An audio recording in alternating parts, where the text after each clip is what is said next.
रुद्र ने उसके सामने ढेर सारा पैसा रखा तो सराय के मालिक ने उसे सराय से दूर नौकरों के लिए बने एक कमरे में ठहरने की अनुमति दे दी, लेकिन एक शर्त रखी, जब तक तुम वहां रहोगे तब तक तुम अपने कमरे से बाहर नहीं निकलोगे, नहीं तो तुम्हारे डर से कोई भी यहाँ ठहरने नहीं आएगा। रुद्र ने यह शर्त मान ली। शाम को जब वह अपने कमरे में अकेला बैठा था तो सोच रहा था, क्यों ये 7 साल कभी खत्म ही नहीं होते, मैं इतनी भयंकर जिंदगी और कैसे जी सकता हूँ। तभी उसे अपने बराबर वाले कमरे में से किसी आदमी के जोर जोर से रोने की आवाज आई। रुद्र, जो स्वभाव से बेहद दयालु था, अपने कमरे का दरवाजा खोलकर बाहर निकला। उसने देखा कि बगल वाले कमरे में एक बूढ़ा आदमी फूट फूट कर रो रहा है। रुद्र जब उसके पास पहुंचा तो बूढ़ा उसे देखकर डर गया। वह उस समय पूरी तरह रीछ की तरह दिख रहा था और उसकी शक्ल सूरत डरावनी लग रही थी। लेकिन जब उसने नरम और मधुर आवाज में पूछा, बाबा आप क्यों रो रहे हैं, तो बूढ़े का डर थोड़ा कम हुआ। बूढ़े ने दुखी आवाज में कहा, मैं सब कुछ जुए में हार चुका हूँ, अब मेरे पास एक पैसा भी नहीं बचा, मैं इस सराय का किराया भी नहीं चुका सकता, सराय का मालिक मुझे जरूर जेल भिजवा देगा। रुद्र ने मुस्कुराते हुए कहा, आप चिंता न करें, मेरे पास बहुत सारा धन है। यह कहकर उसने अपनी खाल की जेबों से ढेर सारा पैसा निकाला और बूढ़े के सामने रख दिया। फिर बोला, अब आपको रोने और दुखी होने की कोई जरूरत नहीं है, इससे आप सराय का किराया चुका सकते हैं। इतना ही नहीं, रुद्र ने बूढ़े को अपने घर ले जाने के लिए और भी धन दे दिया। बूढ़ा उसकी दरिया दिली से बहुत प्रभावित हुआ और कृतज्ञता से बोला, बेटा मैं तुम्हारे इस उपकार के बदले में अपनी किसी भी एक बेटी का विवाह तुमसे करना चाहता हूँ, तुम मेरे साथ मेरे घर चलो और अपनी इच्छा से कोई भी लड़की चुन लो। पहले तो रुद्र ने संकोच किया, क्योंकि उसे यकीन था कि उसकी डरावनी शक्ल देखकर कोई भी लड़की उससे विवाह नहीं करना चाहेगी, परंतु बूढ़े के आग्रह पर वह उसके घर चलने के लिए तैयार हो गया। सुबह होते ही जब वे घर पहुंचे तो बूढ़े ने अपनी तीनों बेटियों को बुलाकर सारा किस्सा सुनाया और अपना निर्णय सुनाया। दोनों बड़ी बेटियों ने जैसे ही रुद्र को देखा, डर के मारे चीखती हुई बाहर भाग गईं और अपने पिता की बात को मानने से साफ इनकार कर दिया।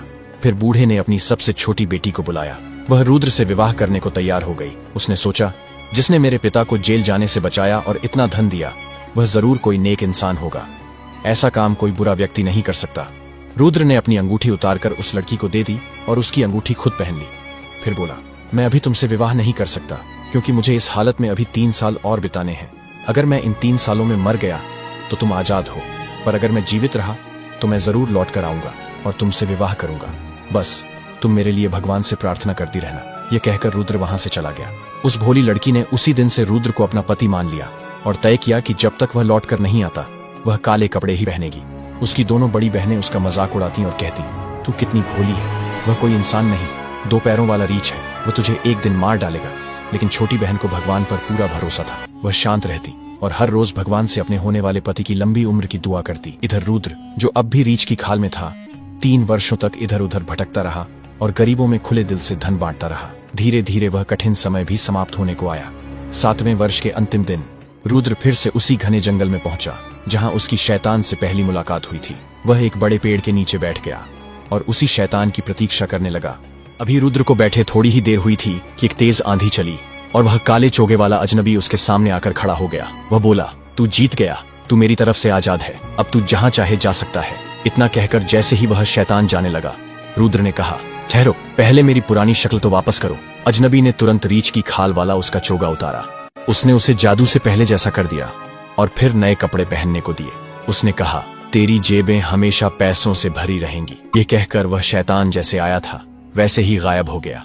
अब वह नौजवान सुंदर कपड़ों में एक राजकुमार जैसा लग रहा था। उसे उस लड़की की याद आई और 4 घोड़ों वाली बग्घी में बैठकर उस बूढ़े के घर की ओर चल पड़ा।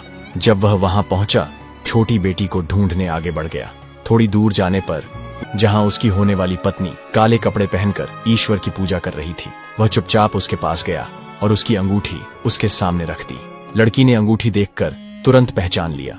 वह उसके सुंदर रूप और अमीरी को देखकर हैरान रह गई। जब उसने पूछा कि यह सब कैसे हुआ, तो रुद्र ने उसे पूरी कहानी सुना दी। लड़की ने इस सब के लिए भगवान का दिल से धन्यवाद किया।